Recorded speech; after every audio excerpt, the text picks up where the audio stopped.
Welcome back to BST, everybody. Thank you so much for joining me on yet another episode. Okay. The conference finals are over in the NHL. The Stanley Cup Final is set. So let's talk about it. We'll start over in the Florida and Carolina series. Florida dominated this series. Win it 4-1. Game 1, Florida wins 5-2. Interestingly enough, Carolina 70.6% deserved to win. Game 2, Florida again dominates 5-0. Florida with an 83.2% deserved to win. That's one of the biggest deserved to wins I've ever seen. So Florida dominating, but in Game 3, Florida wins 6-2. Carolina, again, 58.9 deserved to win. That game was very interesting because it was pretty close for a while there. Into the third, I believe, and then Florida kind of just woke up a little bit. So, and then you got Game 4. Carolina gets a win, 3-0, shuts out Florida. Two of those were empty netters. They had a 75.8% deserved to win. And in Game 5, Florida finishes out the series 5-3. Florida 59.7 deserved to win. So if you look at the deserved to wins, Florida deserved 3 games. Carolina deserved 3 games. Florida deserved 2. So could this series have gone more? Probably. But you look at some of the scores here. Not one game was within one at the final score. Although the last game was close, but an empty netter sealed it. So I don't think Carolina played good enough to beat Florida. This metric says they did. I don't believe they did. Florida was just the better team this series. And Florida has had depth scoring all playoffs. We'll talk about that a little bit more once I talk about the finals matchup. But 6 point per game players this series. Tkachuk, 5 games, 7 points. Barkov, 5 games, 7 points.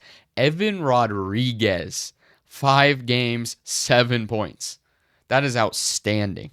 That is insane.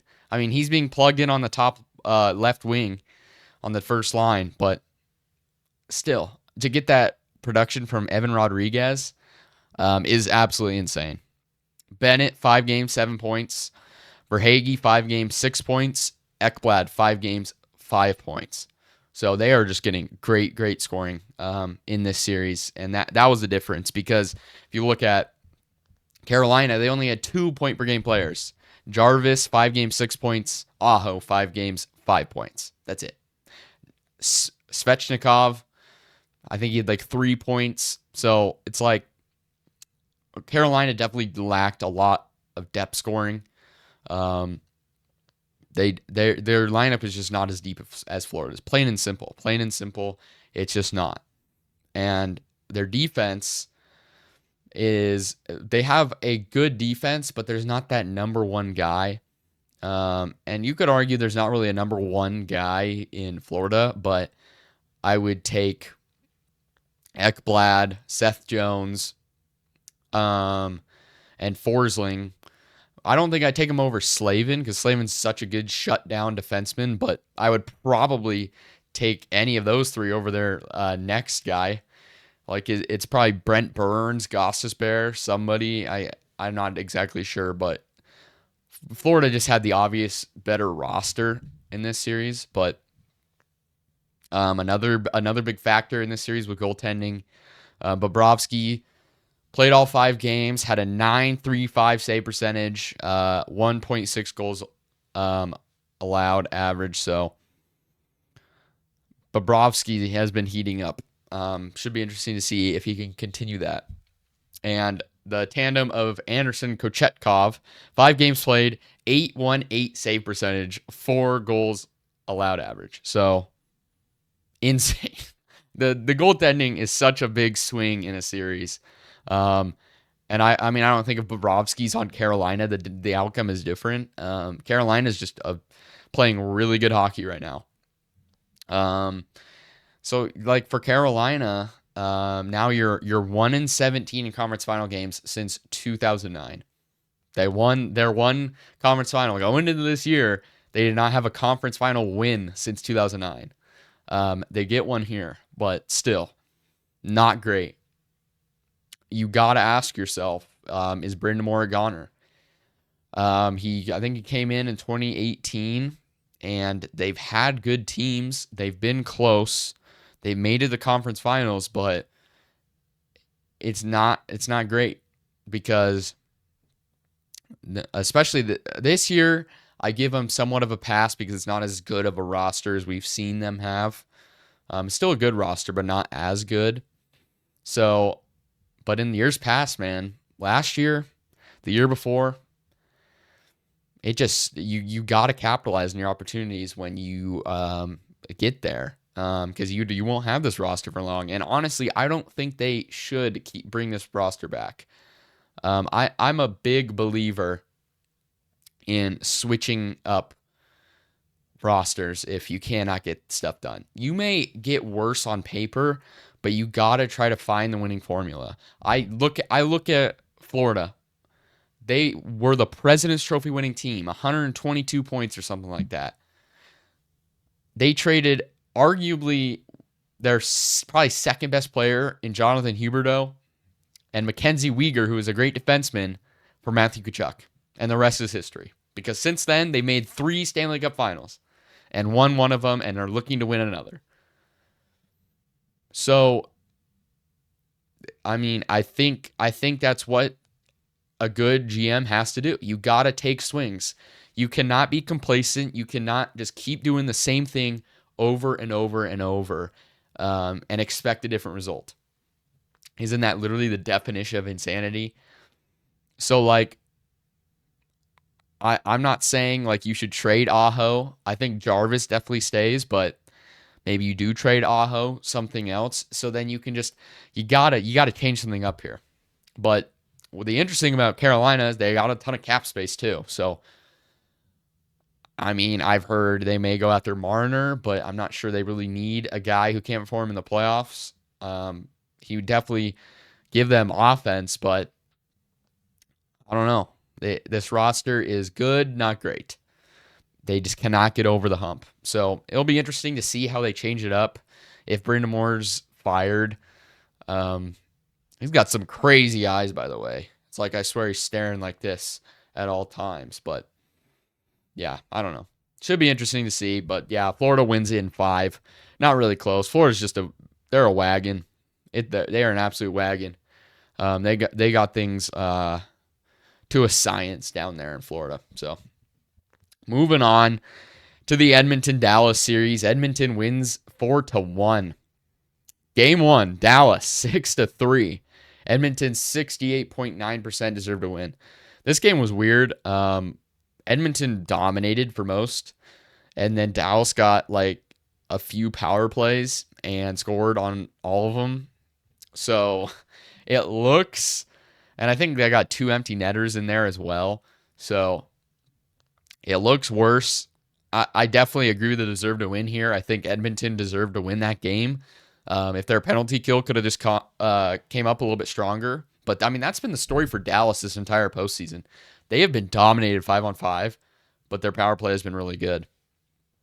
But so they get game 1. I was a little nervous. I'm like, all right, Edmonton, you just got to weather the storm here. They did. In game 2, Edmonton wins 3-0. Edmonton 63.8% deserved to win. Game 3, Edmonton 6-3. This is interesting, though. Dallas 57.6% deserved to win. Game 4, Edmonton 4-1 win. Dallas 60.8% deserved to win. And finally, in Game 5, the game we live streamed last night, Edmonton 6-3 win. Edmonton 58.2% deserved to win. I don't even know how Edmonton has been doing this. It's crazy where we were at the start of the playoffs in April to where we are now and how they've just dominated. They've absolutely dominated their opponents. It's just crazy. 4 point per game players this series. I like looking at that just to see who has the best like scoring that often wins you series. And for the Oilers, they had 3 9-point players this series. McDavid, obviously, Draisaitl, obviously, and Ryan Nugent-Hopkins. 5 games, 2 goals, 7 assists, 9 points this series. That's outstanding. If you can get that kind of production, even just point per game from Nugent-Hopkins, that's big. And Bouchard had 5 games and 5 points. So they're getting production. Obviously, McDavid and Draisaitl, your stars. That's what's going to happen. We expect them to score, but the depth scoring is what's winning Edmonton games. Also, Skinner. Skinner is insane. It must be so hard to be an Edmonton fan because one game Skinner will look amazing and the next he will look horrible. I mean, he has 3 shutouts these playoffs, I think. And in this series, 5 games, a .924 save percentage and a 2 goals allowed average. So he's playing really well. He's playing really, really well, similar to last year, just like playing very well. And in the game yesterday, in Game 5, he made some outstanding saves. On Dallas shots. So he's definitely playing well. But I don't necessarily think it's all him. I think Edmonton's defense has just truly stood tall and answered the challenge that Dallas brought, and they've done it to every opponent they faced. They did it to Vegas. They did it to LA. They just really have stepped up their defense, and they got Ekholm back yesterday. Their defense is very formidable, very, very similar to last year. Super similar, just like completely changing the way they play once they get in the playoffs. It's unbelievable. And now they'll get another chance at the Cup. Back-to-back Stanley Cup Final appearances. Last year against Florida, this year against Florida. Brown and Hyman both got injured in the series. Hyman is out for the entire rest of the playoffs. I'm not exactly sure on Brown. And I think it's like a head injury. So those are concerning. Definitely. Hyman is one of your depth scorers. He's not having like a crazy good postseason by any means, but he's definitely top, like he has 10 plus points in these playoffs. So that's a big loss. But the way they have just put in like Kapanen and Janmark and all these guys, I think they'll be able to figure that one out. The story of the series for the Stars. No player on the Stars was point per game this series. Their leading scorer was Jason Robertson with 4 goals. He stood tall. He absolutely answered the bell this series. He came in huge. 4 goals in 5 games. No assists, so 4 points. But let's read through the list here. Rantanen, 5 games, 3 points, and no goals. 0 goals for Rantanen, who previously had like 19 points coming in the series and only get 3. So, I mean, brutal for Rantanen after having that fantastic game against Colorado and continuing it in Winnipeg. Brutal for the Stars to have Rantanen be that non-existent. Harley, 5 games, 3 points. Hintz, 4 games, 2 points. Johnston, 5 games, 2 points. Heiskanen, 5 games, 2 points. Duchesne, 5 games, 1 point, which was on the power play in the first game of the series. Their production just fell through a hole. Gone. I don't even know what happened really. Edmonton just was able to defend super well. And like Johnston had one of the worst. Johnson and Duchesne were like the 2 worst players on the ice. Like whenever they were on the ice, Edmonton probably scored because they had like a -18 this entire playoffs. Like they were really bad. Which is just so weird because Johnson was such a good player this season and will be such a good player, but it's just crazy. They get Hintz, they get Heiskanen, and they get Robertson back, and they just sucked. They really did. Also, this did not help them. Their goaltending sucked. Ottinger, this is kind of... he's kind of I mean, he plays really good at times. Plays really, really good at times. But then it's just like he's never going to be that like save you a game goalie, you know.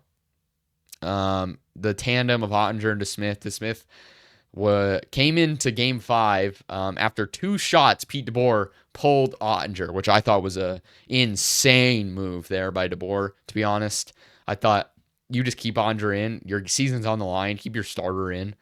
I thought DeSmith played all right, but I don't know. Seems weird. Seems like an emotional decision to pull him after only 2 shots, especially when 2 were like high danger looks. One caught Dallas on a bad change. Wallman just ripped it like 90 feet down the ice to Arvidsson, who fed Janmark in front of the net. And the other, Dallas's defense couldn't defend, and McDavid just hit Corey Perry right in front of the net, wide open. He tipped it over Ottinger. I didn't think either of those goals were on Ottinger, by no means. So I didn't like that decision in Game 5. But in this series, 5 games played, combined 8.29 save percentage, 4.4 goals allowed average. Really bad. Really bad from Dallas's goaltending. So they couldn't score, and their goaltending couldn't stop anything. So that's a bad recipe right there. But Dallas now, 3 straight conference finals, no cup appearance. It's tough. You lose to Vegas, you lose to Edmonton, you lose to Edmonton. And the thing about Dallas, they're so close because they got such a good team, and they fool me every year because I'm like, all right, this is the year they win it, and because I mean they just got to. They got such young, good players. I don't believe that they won't win one, but I think you got to retool this offseason. They have the least cap space, but Ben is leaving. I think he was getting paid like 9.5 or something. I may be wrong on that, but it was a big number for him to do nothing. I think he had 3 points these playoffs. Ben is just non-existent from the offensive perspective. And I know a lot of Dallas fans are not happy about him, which is crazy because he's their captain. But yeah, not the same player he used to be. So he's probably a goner. Duchesne's also a free agent. I mean, he had like 80-something points this year, but a ghost in the playoffs. So it should be interesting to see if they re-sign Duchesne. I think Ben's a goner. I think you should re-sign Duchesne. Also, does DeBoer get canned? I think it's hard. DeBoer deserves to keep his job. I mean, he's done a good job. 3 straight conference finals. But at a certain point, like I said, you can't not be complacent. You gotta change it up a little bit. You gotta find a new path. Something that just can, even just a small little change that can just ignite something truly special. You can go on a run. So I think they need to find something there. Obviously, you pay Rantanen. Hopefully, that contract will live up to expectations. Certainly did not this series, but I think it will. Rantanen's a good player. So yeah, I don't really know where Dallas goes from here, but they definitely need to change something. But I'm not sure how much a coaching change will even do. A lot of Dallas fans think DeBoer has made this team soft. I don't know if I necessarily believe that, but yeah, just got dominated this series. No ifs, ands, or buts about it. But this sets up a rematch of last year's classic Stanley Cup Final. Went to Game 7, the near reverse sweep by Edmonton. Now we got the rematch, the revenge tour for the Oilers. Differently than last year, though, Edmonton is home ice. So last year Florida did, now Edmonton does this year. So I don't know if that will change anything, but if you get that home crowd buzzing in Edmonton, it can be pretty special.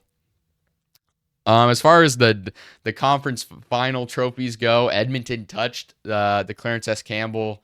Florida didn't touch the Prince of Wales, but Florida didn't touch it last year. They won. The year they touched it, they lost. And Edmonton didn't touch it last year. They lost, so they touched it this year. I've looked at kind of the history. There really isn't any correlation. It just kind of seems to be like when Vegas won it, when they went to the Cup final in their first year, they touched it. So they didn't want to touch it the second time around. I think that's more of the correlation here. Teams don't do the opposite. They do the opposite of what they did if they made it to the Cup final beforehand. But I don't think it really matters. I don't think it tells us who's going to win. I believe this series is going to be a battle of depth scoring. Florida has 10 players with 10 plus points in these playoffs. And honestly, their best line hasn't been their first or second line. It's been their third line. Luosterainen, Lundell, and Marchand has been unbelievable. The best plus minus for Florida has been those three. Those guys are all in like the top 5, I believe. They've just been unbelievable. All three have 10 plus points, I believe, as well. To get that kind of production from your third line is absolutely insane. And their just chemistry has been unbelievable, like I said. Edmonton has 7 players with 10 plus points these playoffs, but Hyman's injured, so knock that down to 6, probably. And I wouldn't say there's really a line to look at for Edmonton because they just shuffle. Knobloch just shuffles his lines constantly. I think right now, the top line is Nugent Hopkins, McDavid, and Perry. But it'll be interesting to see how he switches them up. I definitely think it'll be smart to keep Draisaitl and McDavid separated for now, but we saw them combine them in the Kings series, and that really sparked the offense quite a bit. So if that comes to it, just putting all those guys on the top line, they create a special connection. But I think right now, you can really create more offense, more consistent depth scoring if you have those guys separated. And they're 1 and 2 in the playoffs in points. So we are watching the best 2 players in the world, and they're on the same team. That is unbelievable. That alone can carry you to a Stanley Cup Final win. But you still need that depth scoring, especially when you're facing a team like Florida. Florida is so deep. Their top 9 is probably unmatched in hockey. So going to be interesting. And I think revenge will definitely play a role in this. I don't know if you guys have seen, but I think in game 1, there's a picture of McDavid and Draisaitl kind of looking at each other, stunned on the bench. And since that game, they won 4 straight against Dallas and are going to the Stanley Cup Final. I don't think you want to play against a mad McDavid and Draisaitl. It's just, I don't think you want to. I don't think you want to play with that magic there. Pretty scary stuff.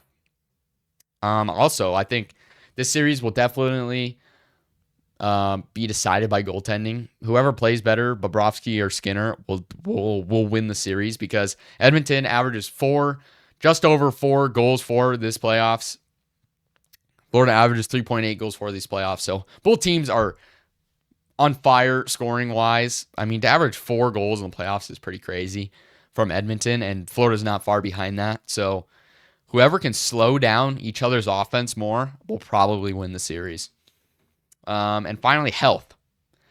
Like I said, Hyman and Brown are injured. Hyman's out for the playoffs. I'm not exactly sure on Brown, but I think it's still a big point in this series, especially Florida plays a very, very physical game. So there's probably other injuries that are waiting. Of course, I don't want there to be, but I think that's just a possibility because of Florida's physical game.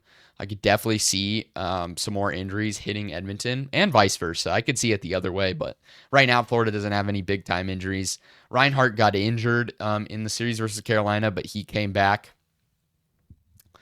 So I guess now it's time for my prediction. Man, this is tough. I didn't have either of these teams in my bracket prediction. So I'm going to go with my gut, not my heart. I'm going to say Florida wins it in 6. I really, really want McDavid to win one. I so truly want that to happen. But like I said, Edmonton's injuries concern me. I do believe they'll be able to just plug and play some guys, but it's scary. Man, Florida's just so good. I don't know. I trust Bob over Skinner at the end of the day. I think that's one of the biggest deciding factors for me. I think even if Skinner plays a great series, I just trust Bob to make the game-winning play more, if that makes sense. So I think it's going to be Florida in 6. I would pick 7, but it's so rarely that we see a series go 7. So especially a Stanley Cup Final. But I don't think this necessarily means that Edmonton will play worse than last year. I think there will just be like some bounces that go wrong for Edmonton. I think it's gonna be an insanely close series. I just don't think it will quite go 7, and I trust Florida's depth a little bit more than Edmonton's. So I think it'll be Florida in 6. But I think it's gonna be a great Cup final. And I really hope I'm wrong. I really hope that McDavid and Draisaitl finally get their cup. And Jeff Skinner gets a cup. That'd be awesome. Jeff Skinner played in Buffalo for years. Can he finally just win one? That'd be awesome for him. But yeah, that's what's going on in the NHL. More people should be watching this. This is good hockey right now. So tune in to the Stanley Cup Final. I think it begins on like June 4th. So we got a little ways to go, a little break here. But it should be a good one. So thank you guys. And please go subscribe, comment, like this video. Check out TikTok, Twitter, all those things. It's greatly appreciated. Thanks to those who joined the live stream yesterday. That was pretty fun. I might start doing that going forward when I have the time. But thank you guys so much for watching, and I will see you in the next one. Peace.